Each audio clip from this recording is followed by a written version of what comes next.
Nesse vídeo eu vou mostrar para vocês como ligar um capacitor gigante aqui numa bateria 12 volts. Estou colocando as garinhas jacaré, né? Vou ligar na bateria, os polos, positivo e negativo.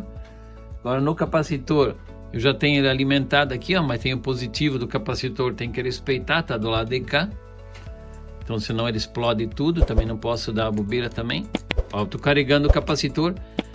Vejam nos vídeos que eu tenho no canal, ali se inscrevem lá para vocês verem daí como é que se faz circuitozinho com LED, como é que faz teste com multímetro para testar o capacitor.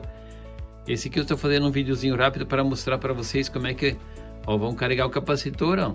Agora o LED vai ficar certo uns 3 dias ligado pelo tamanho do capacitor aí, mas nos próximos vídeos se inscreve lá e vamos fazer um vídeo mostrando para ver quanto tempo o LED aguenta. Aqui a bateriazinha só para comparar. E os multímetros também vou mostrar para vocês como se utiliza então, beleza pessoal? Se inscreve no canal, deixa o seu like e obrigado, viu? Fique com Deus.